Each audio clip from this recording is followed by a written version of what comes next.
Welcome to the Wisdom That Breathes channel. Across all our platforms, we try to share wisdom which is relevant and accessible to everyone. But on this particular platform, we go deeper into some of the ancient principles found within the scriptures. If you find some of the terminology difficult or inaccessible, then go over to our Keshava Swami YouTube channel where you'll be able to find other content which is perhaps more relatable. Thank you and enjoy the wisdom that breathes.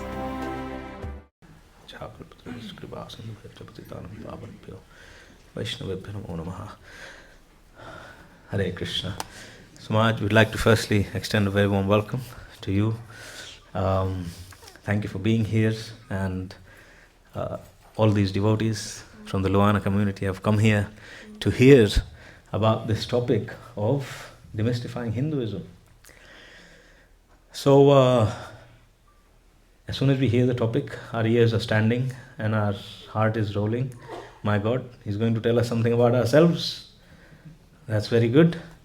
So, Maj, you are a sannyasi, someone who has really taken religion and spiritual practice to heart and to life with all seriousness. So maybe we can start off by asking you about how this interest or inquiry into religion started and what your religious journey has been like. Would you like to know about that? No? Some more reciprocation, please. Hare Krishna. My journey began with Dardokri. I grew up in Wembley and was going to many different temples from a young age. Banya. I'm on away turf today. And I was going to many different temples. And it was very interesting because I grew up in Wembley and I went to Copeland. Anyone here went to Copeland? My condolences. So I grew up in going to Copeland, and Copeland was full of people from so many backgrounds. Christians, Muslims, Sikhs, Hindus, Buddhists, atheists, and everyone in between. And so I grew up in a class in which I was exposed to all religions. And one thing that was very fascinating for me is that all the religious people seemed to know what their religion was about, except for the Hindus. If you ask the Muslim kids what they believed in, they'd tell you the 5 pillars. If you ask the Buddhists, they'd tell you about the 4 noble truths. If you ask the Christians, they would tell you something from the Bible. And if you ask the Hindus, they would probably tell you something from Bollywood maybe. And so I started asking questions. I wanted to know, what is my culture about? But when I asked questions about Hinduism, the kind of answers I received didn't really satisfy me. I remember asking one person about Hinduism and they said, Hinduism is a way of life. So I said, okay, what way of life? He said, no, it's a way of life. So it didn't satisfy my heart. Another person said, no, Hinduism means you just be a good person. Just be a good person. You will be happy, God will be happy, and life will be happy. So it was nice, but I felt there's more. But then when I would ask people more questions, then they would say, don't go too deep. My name was Sandeep. So they said, don't go too deep. And then someone said to me, no, these things later, when you're old. Hamra to bhanwanu che. These things later. So I didn't really get the answers. So I grew up in a religious family. I was going to temples. I went to all the festivals. We observed all the culture. But I didn't really understand deeply what it was about. Okay, I think that's all of us. So Maharaj, now that you're writing books, your understanding of spiritual text is exceptional and profound. Could you really shed some more light on what you touched on in your answer, that other faiths seem to be very straightforward, whereas Hinduism, we don't know where to start, where to end from. So how would you kind of simplify Hinduism for a newcomer or for an experienced Hindu? Yeah. Well, I didn't have the answers. So then when I was 15, I started reading the Bhagavad Gita. I remember I went to Ealing Road Library and I got 3 versions of the Bhagavad Gita. And I didn't understand any of them. It was too complicated. And then one of the devotees from the manor, he came to my friend's house who lived on Clayton Avenue, if you know Clayton Avenue. So he came to his home and he gave him a Bhagavad Gita. So then the next day my friend came in and he said, I got a Gita. I said, I want to read it. So when I was 15, I started reading the Gita like this, but I couldn't understand it. And then I went to the temple. And it was so humbling for me because I sat in one class in the temple. And in 1 hour, I learned more than what I learned in 1 year of reading by myself. And then I realized if you want to understand spiritual knowledge, you should read books, but you need to read books with the help of people who have understood. So I began reading and still it was complicated. Hinduism is a complicated religion, actually. And do you know why it's complicated? It's complicated for 3 reasons. The first reason is because the theology, the philosophy of Hinduism is very, very detailed. You see, every other religion in the world, they will tell you, do this or go to hell, basically. But in Hinduism, what you find is they provide a different type of worship, a different type of yoga, a different type of puja or ritual according to what you're looking for in your life. And therefore, Hinduism is actually an incredibly complex theological system because what it allows people to do is whatever they want to achieve in life, they can begin a spiritual practice which will help them to achieve that thing. But then gradually there are higher and higher levels of spiritual understanding. And therefore the first reason why Hinduism is complex is because it's what we call multi-level spirituality. If someone wants material success, then we'll give you a type of worship. If someone wants moksha, then there's a different type of worship. If someone wants prema, love, then there's a different type of practice. So there are many, many different gods and many, many different yogas and many, many different pujas and sadhanas according to what you're looking for. So people get confused because of this variety. That's the first reason. The second reason that Hinduism is very mystical for most people is because they haven't taken the time to read any of the books. Simple as that. Something will be confusing. Something will be lacking clarity if we don't take the time to read the books. And therefore, pretty much most Muslims have read the Quran, most Christians have read the Bible, but how many Hindus have read the Bhagavad Gita? Our Bhagavad Gita is Bhagavad Gita as it is. And most people think that means you keep it on the shelf as it is. Like I grew up in a Gujarati, we're all Gujarati here.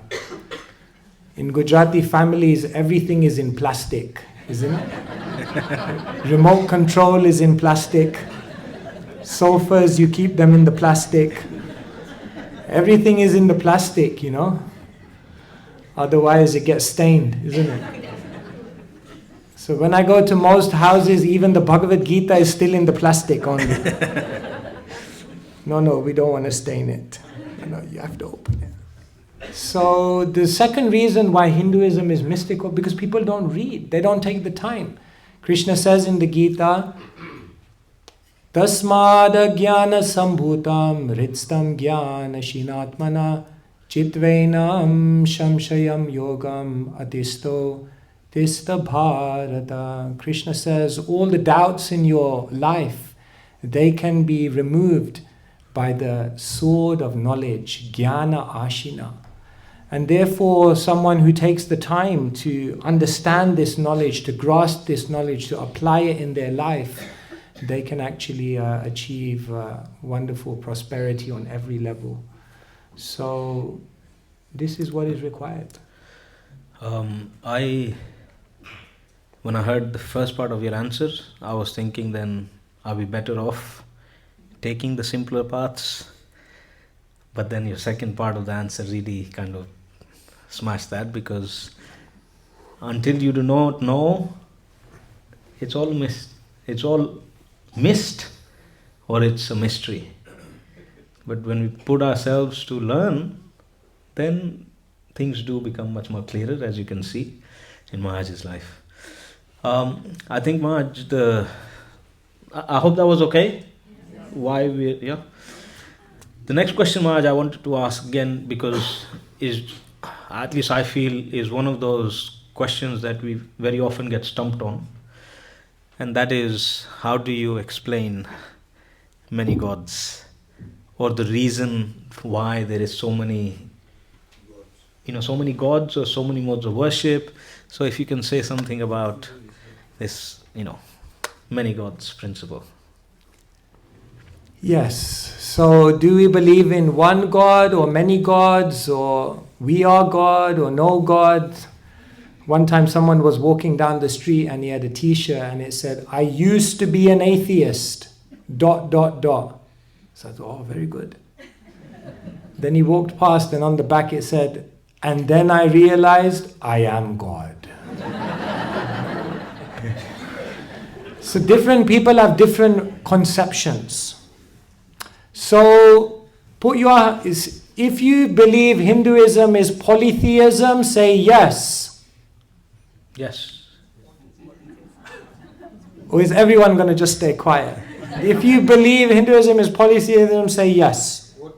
Okay. Polytheism means we believe in many gods. Yes. Okay, thank you. If you believe Hinduism is monotheism, one God, say yes. No. If you believe Hinduism is atheism, no God, say yes. My God, get the police on that person. So actually, are we monotheistic, polytheistic, atheistic, autotheistic, antagonistic? Which one are we? Do you want to know the technical term for Hinduism? Yes. Pluralism.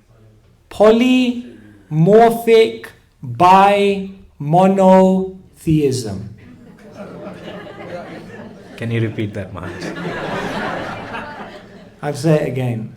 Polymorphic bi-monotheism. What does this mean? We'll tell you next time. Okay, first thing is monotheism. Actually, Sanatana Dharma says there's only one God. How can there be more than one God? Naturally, one. Krishna says in the Gita, Aham sarvasya prabhavo. Everything must come from one place, not many places. So we are monotheistic. However, we're not just monotheistic, we are bi-monotheistic. Because we believe that God is never alone. Krishna is always with, Narayan is always with, Lakshmi. Ram is always with. So therefore, technically, we are bi-monotheists. Because we believe God and Shakti are always together. Therefore, in our temples, you will never see God alone. Always together. Agreed? Yes. However, that bi-monotheistic supreme, polymorphic, comes down in different incarnations. So Radha and Krishna come into the world as Sita and Ram, or they come as Lakshmi and Narayan. So therefore there are many what we call avatars. So basically, the Bhagavad Gita teaches us that there are 5 categories. Okay? Bhagavan, repeat after me. Bhagavan. Avatar. Avatar. Devata. Devata. Jiva. Jiva. Prakriti. Prakriti. These are 5 categories, and the basic confusion is that most people mix up the categories. So Krishna in the Bhagavad Gita is explaining that there is Bhagavan, there is a supreme person from whom everything emanates. Etechamsha kalapumsha Krishnastu Bhagavan Svayam Indrari Vyakulam Lokam Hridayanti Yuge Yuge. So Krishna says, Svayam Bhagavan. Krishna is the supreme personality of Godhead, the source of everything. But when Krishna comes to this world, he assumes different avatars, isn't it? Krishna says in the Gita, you all know the verse, Yada yada hi dharmasya glanir bhavati bharata abhyutanam dharmasya tadatmanam srajamyaham. So Krishna says, when there is adharma in the world, then I come in different avatars. You understand the word avatar? Ava means, like in Gujarati we say, Tame avo. So ava means to come. And tarine means down. So avatar literally means to come down. So then there are many avatars. So Ram, Narayan, Nrsimhadev, these are all known as avatars. And then there are devatas. Devatas means the gods who are in charge of different aspects of the universe. So for example, which god is in charge of the sun? Surya. Which god is in charge of the heavens? Indra. Which god is in charge of creating the universe?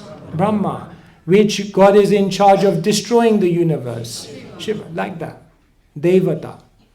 And then there is Jiva.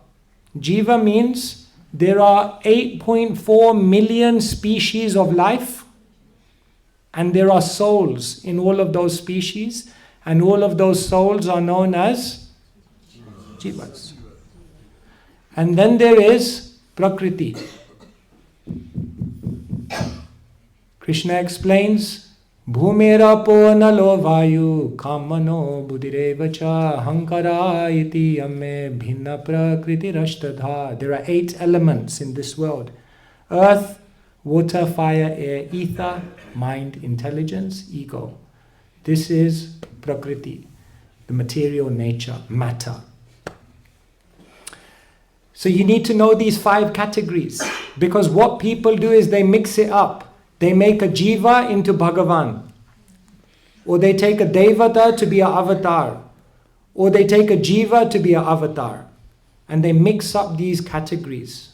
But the scriptures explain very, very clearly that there is one God, that God has many different avatars, and the avatars oversee many, many universal controllers who are in charge of different things, and we are jivas, we have a relationship with the Supreme Lord. And this world is matter.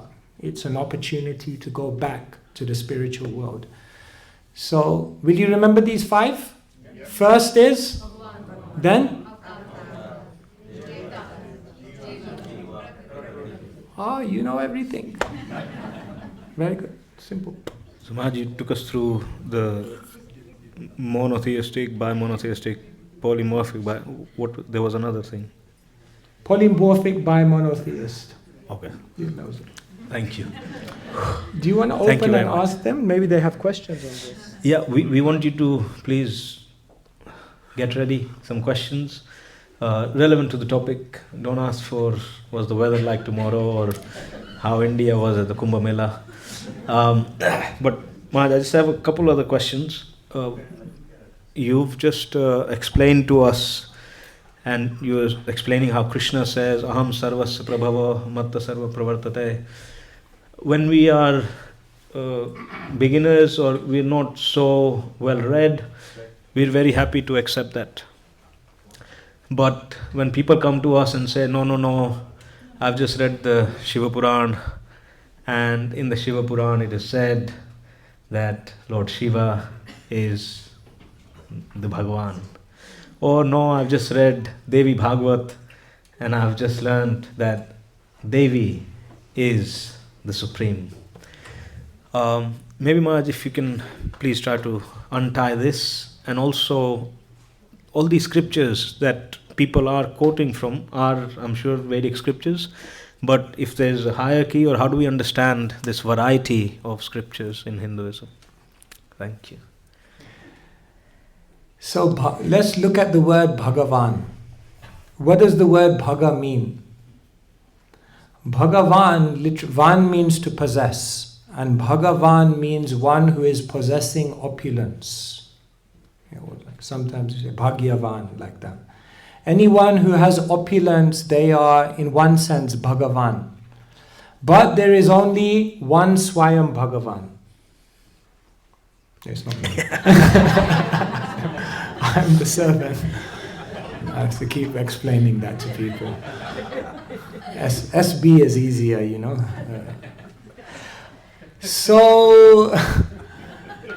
So Krishna is Swayam Bhagavan, but this doesn't mean that others can't be referred to as Bhagavan. Very powerful entities, very powerful gods within the Vedic tradition are sometimes referred to as Bhagavan. So yes, if you go to the Shiva Purana, if you go to the Devi Bhagavat or different books, then it will be sometimes mentioned, they will be glorified in those ways.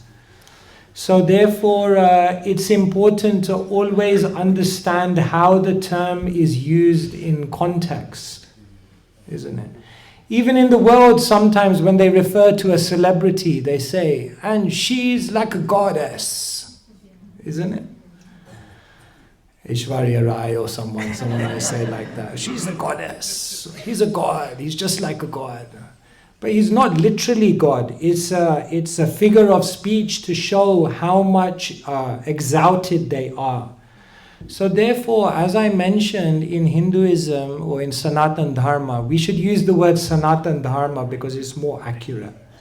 In Sanatan Dharma, there are different shastras, and according to what one is interested in, a different type of sadhana and worship will be promoted. So, Vaishnavas actually have the highest regard for Shiva. In a very ancient verse from the Bhagavatam is mentioned, Nimnaganam yatha Ganga devanam achyuto yatha Vaishnavanam yatha Shambhu Purananam idam tatha. Nimnaganam yatha Ganga. Of all rivers, which is foremost? Ganga. River Thames. Devanam achyuto yatha. And of all the gods, who is the foremost? Achyuta, Krishna. Purananam midam tatha. Of all the Shastra, which is the highest? Srimad Bhagavatam. And Vaishnavanam yatha Shambhu. Of all Vaishnavas, who is the foremost? Shambhu, Shiva. Therefore, Shiva is offered the greatest respect because Shiva is actually the greatest devotee of Shankarshan, Krishna, Vishnu. So like this, there is no conflict. One must just understand all of the different Shastra in context. Therefore, one requires a teacher, because a teacher can help us to understand where does this statement fit in with this statement, and then it becomes very, very clear. Otherwise, confused.com. I'll halt here, Maharaj. we want to open up if anyone would like to ask any And- questions. And just on the questions, you can freely ask. Don't hold back. You can also debate me. But remember, I have a stick. Yeah, please. Yes, Krishna to everyone. My question is that generally speaking, when they speak about the scriptures of Hinduism, they have three main scriptures, Brahma Sutra, the Vedas and the Bhagavad Gita. They rarely mention the Bhagavad Puran as a scripture and or as give it as much importance. Is there some thinking or reasoning behind this? Oh, thank you so much. Yeah, very good. Vedic commentators or Vedic teachers, they focus on three books as you mentioned. These are known as Prasthanatrayi. The first books that they focus on are the Upanishads, because the Upanishads are the first books which talk about Brahman or spiritual matters. The second book they focus on is Vedanta Sutra, because Vedanta Sutra is considered the essence of the Vedanta or the Vedas. And the third book that they focus on is the Bhagavad Gita, because actually the Bhagavad Gita is said to be the essence of the Upanishads. And therefore these three books are taken. So now here in the last verse I quoted just before, I said that the Bhagavatam is the highest. But where? The Bhagavatam doesn't appear in these three. But actually the Bhagavatam is the distilled understanding of Vedanta Sutra. Because after Vyasadeva compiled the Vedanta Sutra, he still wasn't satisfied. And therefore Naradji came to Vyasadeva. He said, "Why are you disappointed?" Vyasadeva said, "My heart is not satisfied, something is missing." And Naradji said, "Yes, because you wrote Vedanta Sutra as the conclusion of the Vedas, but you didn't bring out the essence. Therefore now write another book which will describe the essence of Vedanta Sutra."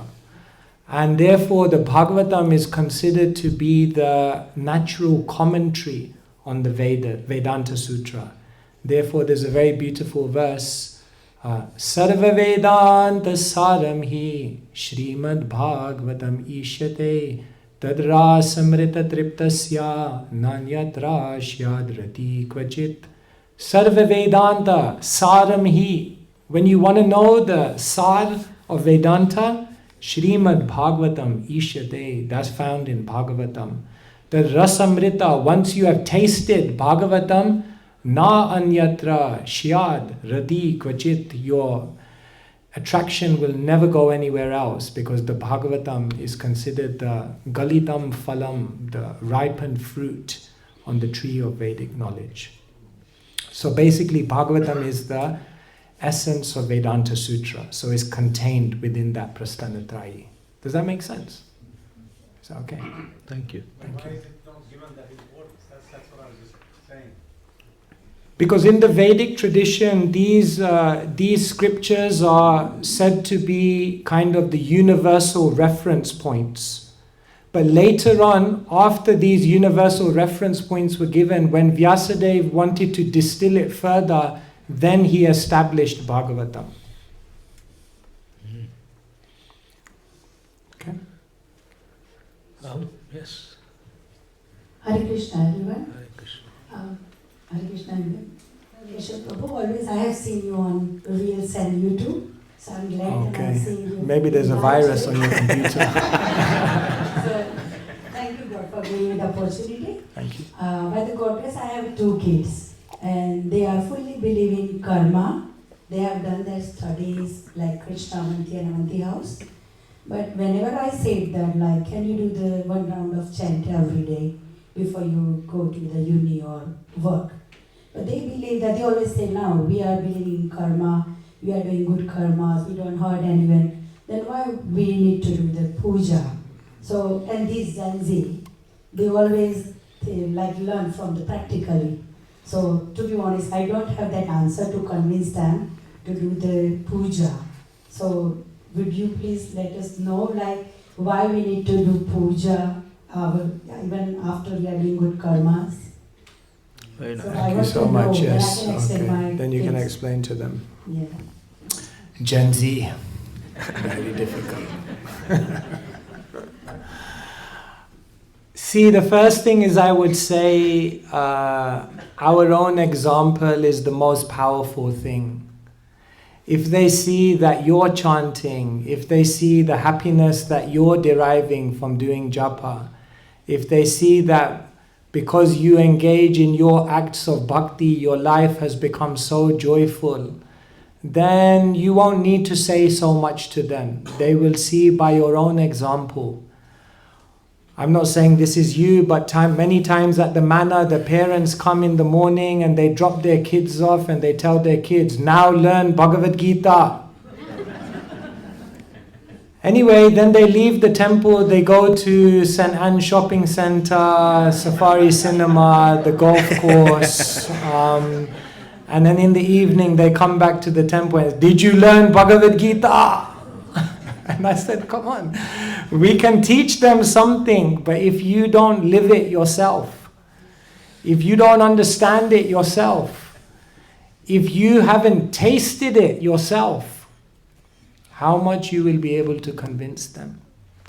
So the first thing is that children are often more inspired by your example than by your words. So this is the first thing. The second thing is we have to help children, and not just children, all of us have to understand this is not just about rules. This is not just about rituals. This is actually the way to find happiness. When we chant Krishna's names, what are we doing? It's opening up a conversation with God.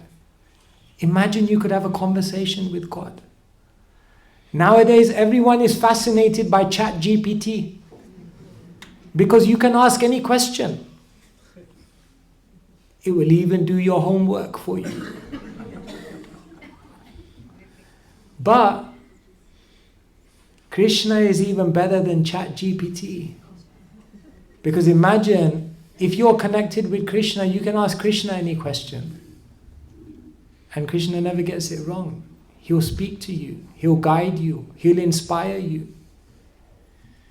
So we need to begin to help people realize that this is not just religion. It's not just rituals. It's not just some duty. You actually have the opportunity to have a real relationship with God. And what can be more exciting than that? So like this, be a good example. Inspire them, and then anyway, bring them to me. I'll have a word with them. We also have a wonderful youth group, Pandavasena. You can also bring them when they see the young people who are dynamic, who are inspired. That does more. All right? Just to add to the answer that you gave, maybe if you could say something more about like developing a relationship with, is it with Krishna, or if I'm from birth worshipping another Devi or Devata, is that also possible, or is it only Krishna that we can develop a relationship with? And is there any tangible kind of measurement of whether it is a relationship or it's a one-way love affair, or just if there is anything you could say about this? We grew up with different traditions. Oftentimes we may not have been understanding why we're doing what we're doing, but they've become part of tradition. And there's some truth in every tradition, and therefore there's no need to throw away any tradition. It's not that you have to discard everything else you were doing before. But we must understand why we're doing what we're doing, isn't it? So, in terms of worship, yes, there are devatas, there are avatars, and there's Bhagavan. And all of them are worthy of respect. All of them are worthy to offer our prayers to. Yet we should understand who we are praying to and how we're praying to them. In a family, you respect everyone. but you don't treat your mother-in-law like your father. Okay. You respect both of them. Make sure you respect both of them. You respect both of them, but you interact with them in different ways because the relationship is different only. So sometimes we think, oh, this God, all the same. No. All of them deserve respect, but you have to understand and worship and honor them according to their position. So the main thing, our main message to the world, especially the Hindu community, is that continue doing what you're doing, but understand the meaning behind it only. Like once there was a man, he was driving, and he saw two men on the side of the street. One had a shovel, a spade, and he was digging up a hole. And then the other fellow, once he had taken the dirt out and digged out, he was taking a spade and putting the dirt back in. So they were doing this. He thought, this is a little strange, no? Then he came back 1 hour later, they were doing the same thing only. One was taking out. So then he came up to them, he said, what are you doing? So the two men, he looked at them, they looked at him and they said, we're planting trees. But the third person who puts the seed in is sick today. So he said, but if he's sick, then isn't it a bit point? No, we have to do our job. The show must go on. So sometimes what happens is we do rituals like this.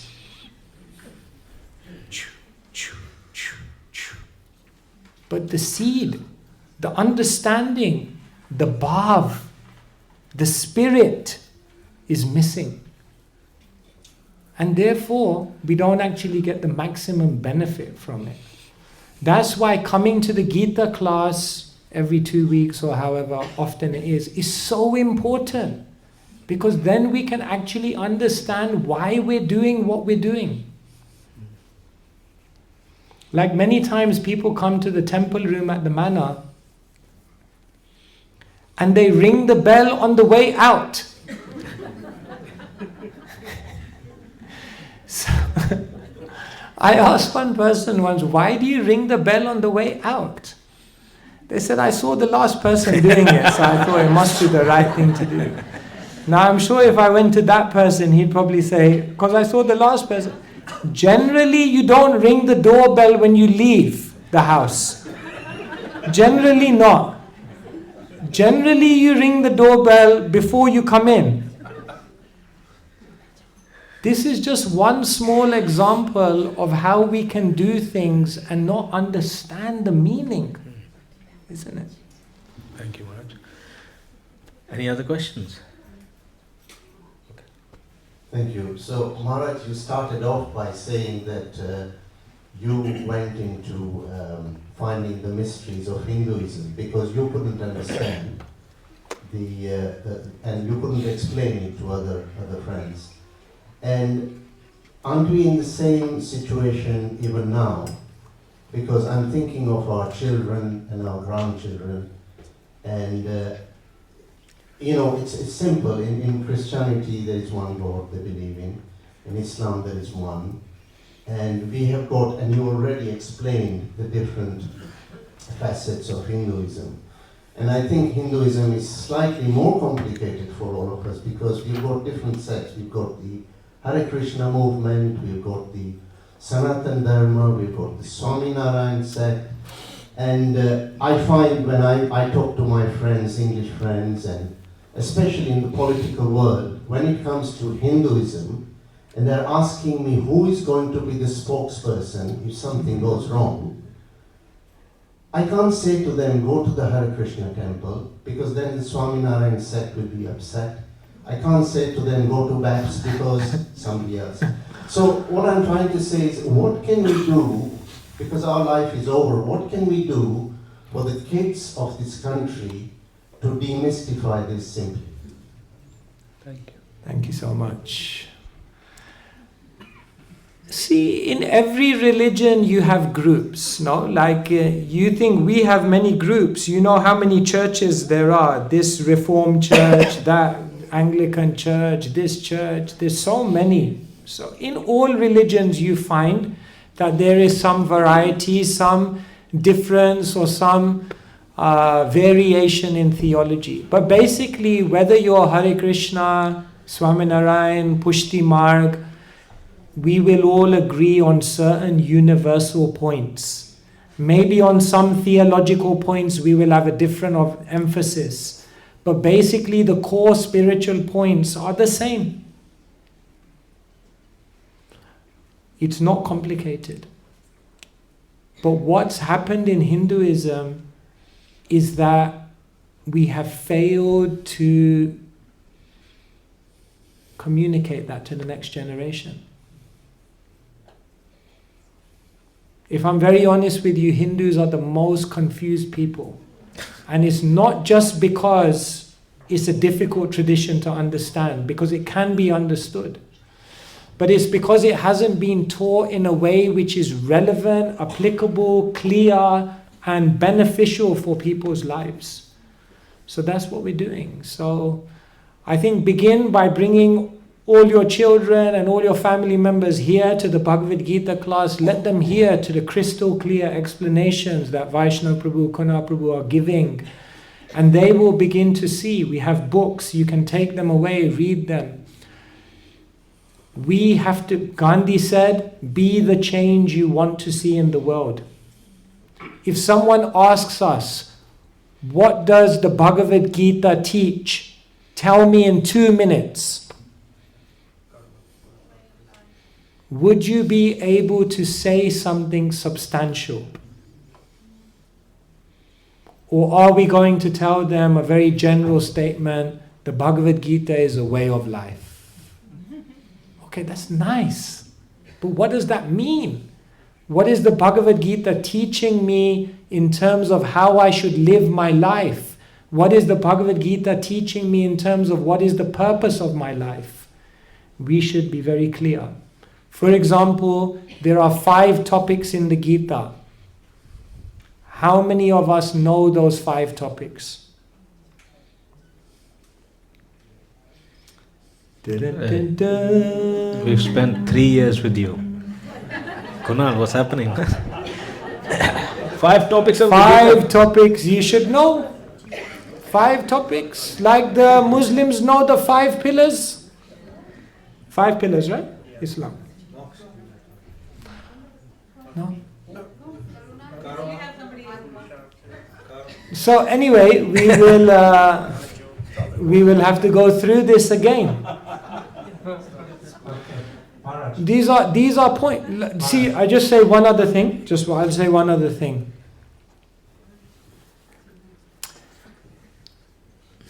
Hindus, Indians are the most academically talented people in the world.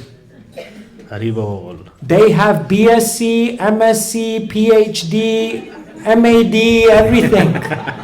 They have all the letters. Don't tell me that they don't have the capacity to study. Don't tell me that they don't have the capacity to know. But have we spent that, even a fraction of that time, to try to understand the Bhagavad Gita, which is the very knowledge of life? In the Bhagavad Gita, Krishna is teaching you how to control your mind. Put your hand up if you have problems with your mind. Everyone is like shy now. We'll ask your husband or wife, they'll give us the real story. In the Bhagavad Gita, Krishna is teaching you how to find love. How many of you would like to have more love in your life? Now you're really shy, I can see. Bhagavad Gita is teaching you how to have balanced lifestyles so that you don't get overcome by stress and burnout. How many of you feel as though you have stress in your life? Is the Bhagavad Gita a practical book or not? But we think, I'll read this at the end of life. Once all my relationships have broken up, my mind has gone up the wall, and I've burnt out my health completely, then I'll read the Bhagavad Gita, because anyway. No, but if you read it now, it will help you now. Haribol. Okay. Thank you. No. My apologies. You know the 5 topics you talked about? Oh, okay. You are going to tell us. No, they're the 5 sessions. I've told them about 5 times. Oh, okay. I'm going to be very shy. Okay, it's Atma, Karma, Prakriti and Ishvara. Haribol. Wonderful, yes. They know it. They do know it, they're just shy. You shouldn't be shy. Okay, question? Yeah. Hare Krishna. Just what you just said a minute ago is, yes, a lot of people are very well educated, going into degrees and all that lovely stuff, but have never even spent a few days to pick up the Gita and read it. And I remember, even at one of the previous sessions you were at, I remember speaking to an extremely clever man there, and he said he had never read the Gita, and he said he was scared to read the Gita because he didn't know, he thought it was a very complicated book, so he just never bothered to read it. How do people remove that fear of actually just reading the Gita? And also, how long does it take to read the Gita? Because a lot of people just will never, like, people just don't think that it can be read in a day or two. Yeah, it's simple. Just learn it in the company of those who have learnt it and who are living it. Simple as that. If you come to these sessions regularly, you do the reading that they set you, you review your notes, you ask questions, very, very quickly you will learn the Bhagavad Gita. So the first thing is just learn it in the company of others. And how long does it take to read the Gita? Well, the Gita has 700 verses. Now, we are all Gujarati, so they give a try, offer a business deal here. 700 verses means if you read 2 verses every day, 2 shlokas. And how long will it? 1 year? Finish. Take a vow today. I'm going to read 2 verses every single day. That means by this time next year, you'll have read the whole Gita. That's how long it takes. And how long does 2 verses a day take? So, 2 verses a day keeps Yamaraj away.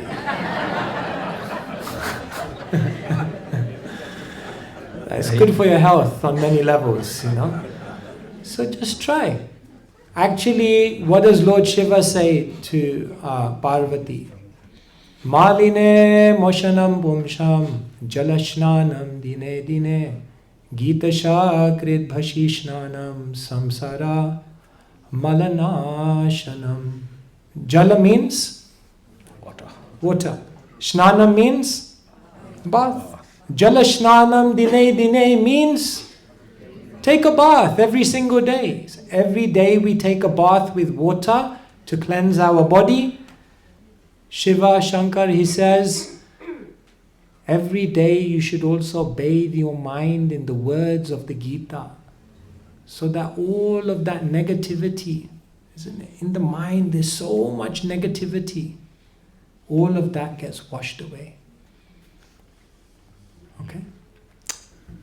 Hare Krishna. Yes. Hare Krishna. Can I just say something? In around the year 2000, I entered into Bhagavad Gita. I read the first chapter and I ended up crying. I could not understand anything. And I don't know what's the name of Rakesh Damacha at Hare Krishna. I met him. And he advised me to read chapter 12 first. So I read chapter 12 first. And then I understood what my goal was. And then from there, you know, Chaitanya Charandas, he's got that like which I keep on dated, or I keep on my window. And from that day I started to read almost 2 sloks a day. And then I found somebody to read with me on the phone. So every day I made a rule of phoning that person and discuss that story. And that's, to me, was the easiest way. So live your life as if God has only given you 23 hours. Keep 1 hour for them, and 2 sloks every day is 365 times 2, 730. There's 700 sloks. You still get 30 days for a year. Thank you very much. Hare Krishna. Yes. No, please carry on. Yes. Yes. Hare Krishna Maharaj. So I've been studying Bhagavad Gita with Vinod actually for a few years now. And I recently started reading Srimad Bhagavatam, and I've been really fascinated by creation and how everything started. And I've been sharing it with friends, family. And a question I get asked a lot is, well, how do you know if it's true? And I'm like, well, I don't, but how do you know anything that science says is true? Like, how do you know it's not true? We're having this debate all the time. And I was listening to your class this morning that just came out around chapter 8, verse 17 of Bhagavad Gita, where you're talking about the creation and how long each yuga lasts and one day of Brahma. And you mentioned this wonderful, I think someone asked a similar question of how do you explain this spirituality? How do you explain scriptures to people if they're not going to understand it? And you said something really wonderful about being a spiritual scientist, and I thought it would be really lovely for you to share that with everyone, because that really resonated with me, where you're talking about the differences between actual, scientific research and the Big Bang Theory, and how we can become spiritual scientists when we explain this to other people. Yes, thank you so much. Yes, the Gita is not just a faith. The Gita is something you can experience in your life. God is not just a concept.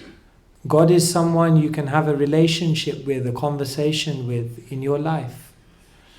And therefore, it is not just something you have to believe, it's a science. Science is provable. Science is observable. Science is perceivable. And in the same way, God is available for everyone. And so, Krishna says in the Bhagavad Gita, Bhaktyamam abhijanati yavan yaschashmi tatvata. One can know me as I am by bhakti, by devotion. And so one just has to, in the beginning, have a little bit of faith. Now some people, they can't put any faith. But then if you don't put faith, you can't find love. Like, put your hand up here if you're married. I said married, I didn't say like happily married, don't worry. At least if you're married.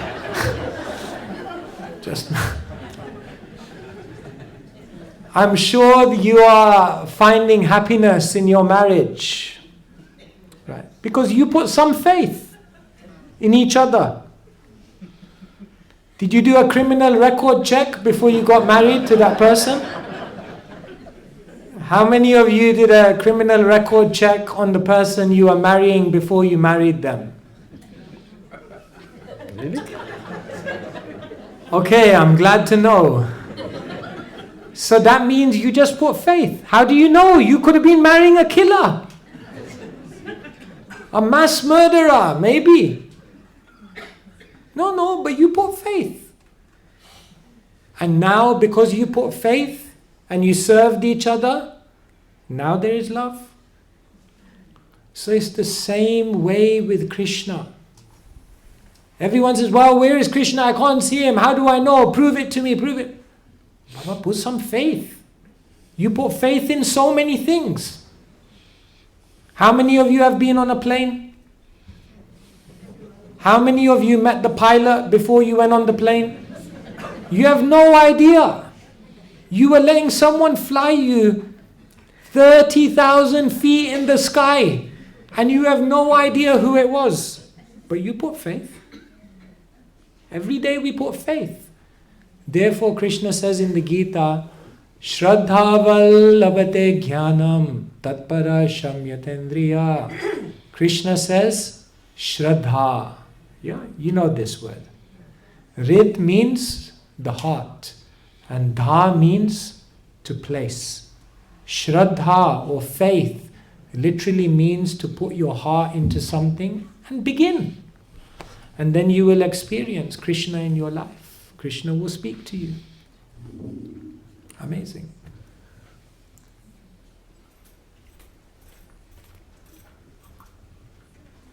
We talk about karma. Yes. Is it correct that you are reborn according to your karma in the next janam? Like Princess Catherine did a lot of good karma in the last janam.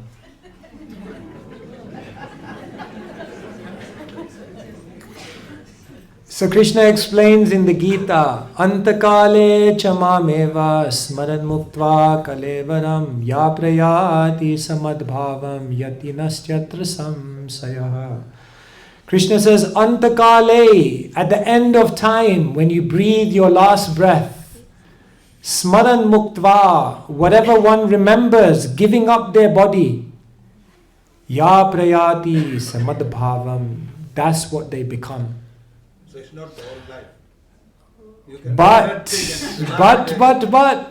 what will you remember at life? At the end of, you remember people who have end of near-death experiences, they say, my whole life flashed before me. So at the end of life, you will remember what's important to you. And according to what you remember and your karma, your activity, according to both things, you will get your next life. And therefore, yes, reincarnation. We've all been here before. You've been. Maybe you were already in South Harrow in the last life. Maybe last life you were in the, Vanya, Oshwal, this life, Loana. Maybe, who knows? You are here. There's proof. People have remembered their previous lives. In India, there was one person, they started having a remembrance of their previous life. And in their previous life, they got murdered. So they had a vision of being murdered and who murdered. Now that case was an unsolved case. But this person remembered.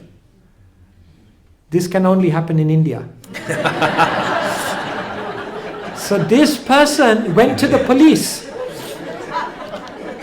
And this person said to the police, he turned up to the counter, the police counter, and said, I know who killed me.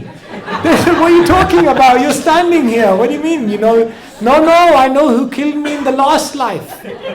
He said, wow, how you remember? He said, yeah, I remember. So he said, they opened up the case, the unsolved case. So he said, no, it's this person. So the detectives, they said, my God, it all fits together. So Times of India had a newspaper article, for the first time in history, someone is a witness in their own murder trial. This can only happen in India. Only in India. So like this, there is a lot of evidence. But dear friends, think deeply. We're joking here, but think deeply about this point. When we leave this world, that's not the end of the story. We will go somewhere else. Are you planning for 5 years ahead in your life right now? I'm sure you are. Are you planning for 10 years ahead? I'm sure you are. Fixed ISA and all of these things. I'm sure you are planning. Are you planning 20 years ahead in your life? I'm sure you probably are. 30 years? Probably. Are you planning for after this life? Oh, don't know. Pachi. Hamra to many kale. No, because we don't know. The clock is ticking. Clock is ticking. Up there in the spiritual world is our name. and the clock is ticking. And we don't know. So you have to be serious. See? Time is up.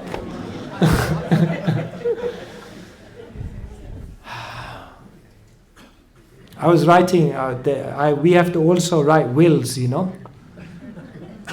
So this week, in the Hare Krishna movement, all the sannyasis also have to write a will. I told them, I'm 43, I have time. No. So this week I was thinking a lot about death. Where there's a will, there's a relative. Brother from another mother. Svayam Bhagavan Keshava Maharaja, got a question related to what you've just said and what Uncle mentioned here as well about the 23 hours and the 1 hour of sadhana. Somewhere on your journey as a sort of seeker, you've taken that pivot where you've sort of met, say, your Guru Srila Prabhupada and decided to dedicate all your time and energy as a sannyasi, which is quite an amazing role model, an extreme example. May you please share something about how that decision took place to follow the path of sannyas on your spiritual journey? Dhanyavad. Yeah, I took Kunal's number. I had high hopes for him.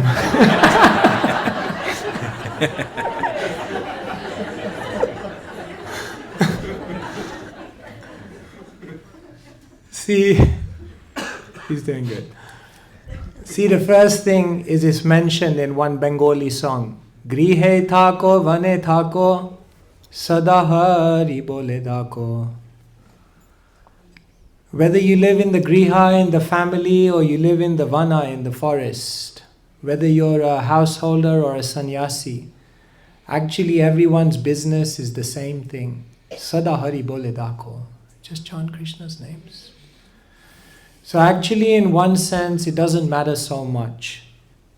Some will take the path of sannyas, and most people will take the path of householder life.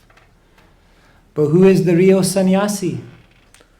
Anashrita karma phalam karyam karma karotiya sa sannyasi cha yogi cha na niragnir na cha kriyaha. Who is the real sannyasi? Is it this? The real sannyasi is the one who karma phalam, the fruits of their activities, they use it for a higher purpose than just their own temporary enjoyment. So therefore, if you're in householder life, then prana, you have some energy. You can use it for Krishna. Artha, you have some wealth. You can use it for Krishna.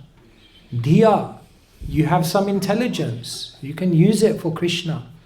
And vacha, every day you speak about Krishna. And then you become a sannyasi anyway. So first thing is that everyone here can become a sannyasi. Because a sannyasi is not just an external thing. Yet, when I was 21, I decided, Mom, Dad, I want to become a monk. Brahmachari.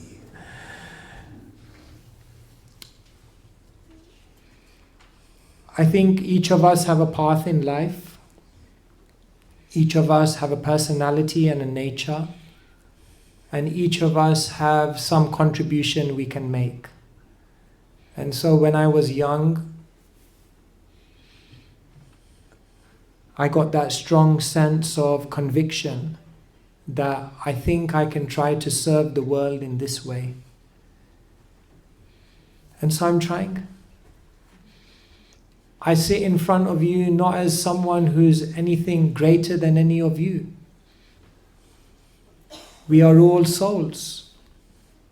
When I grew up, my name was Sandeep. When I joined the temple, they called me Bhakta Sandeep. When I took Diksha, then my name was Sutapadas. And nowadays I travel around the world and people call me a Swami. But behind all of those names is just a soul. And so, being a sannyasi doesn't make you anything greater than anyone else. We're all together.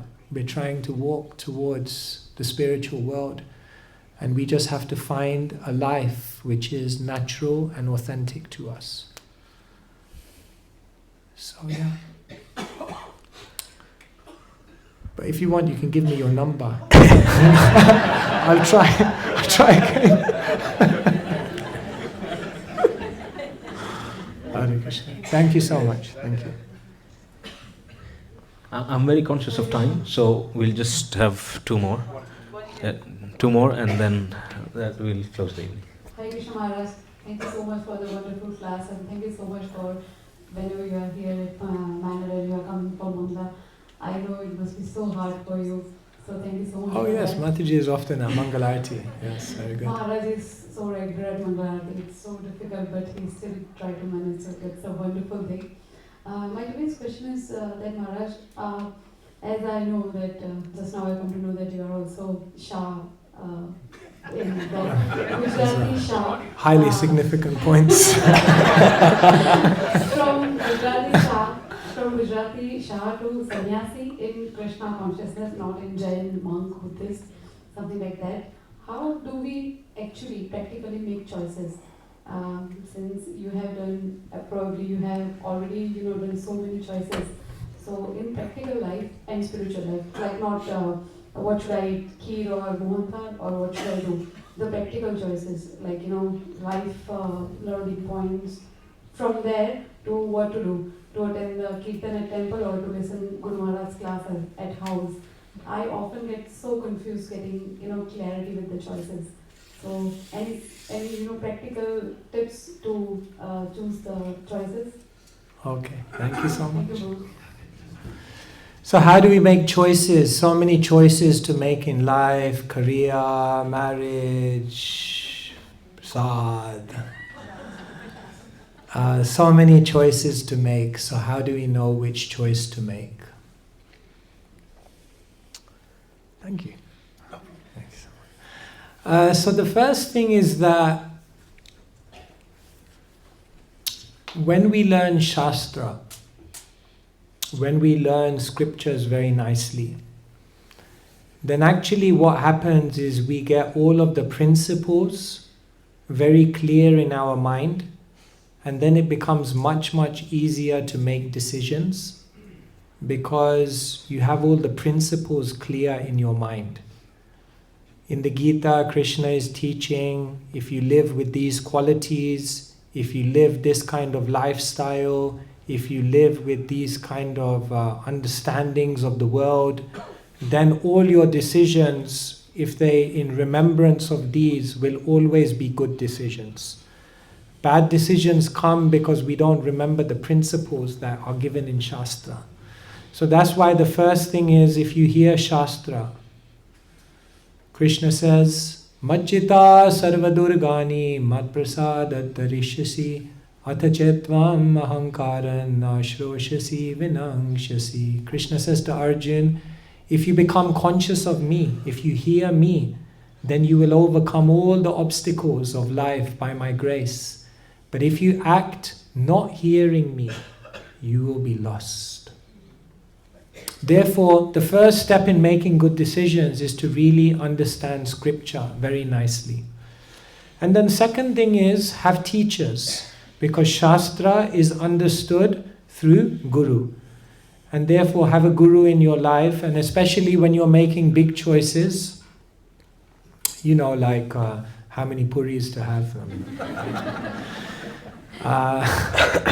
what to study or who to marry or big choices. Then consult with someone, as Kunal said, who knows you, loves you, and who can help you. And gradually, as you become more advanced in Krishna consciousness, you will actually be able to connect with the voice of Krishna in your heart. Krishna is in your heart. CCTV. Krishna says, Ishvara sarva bhutanam riddesa arjuna tistati brahmayan sarva bhutani yantra rudhani mayaya. Krishna says, I am within the heart of every living being, and I am guiding their wanderings through this material world. So eventually, when you become very, very connected, then in every situation you will begin to hear the voice of Krishna within your heart, who is guiding you, inspiring you. And then there's no confusion. It becomes very, very clear. But this takes time. Is that okay? All right. Hare Krishna. I think you sort of answered my question in the last answer, but I'll say the question anyway. In the Gita it says, whatever you do, do as an offering to me. So I don't quite understand how everything can be as an offering to Krishna. But moving on from there, it also says, whatever you do, do it to please Krishna, for your beloved. Yet, I like watching cricket. Now, how can that be to please Krishna? Although I want to, because just moving back a second, I like the idea of what you say, to be a grihastha sannyasi. Think of Krishna all the time. But then I watch cricket, and I feel, I shouldn't have watched cricket, I should have done chanting. So how can I reconcile it all? Oh, okay. How do you connect cricket to Krishna?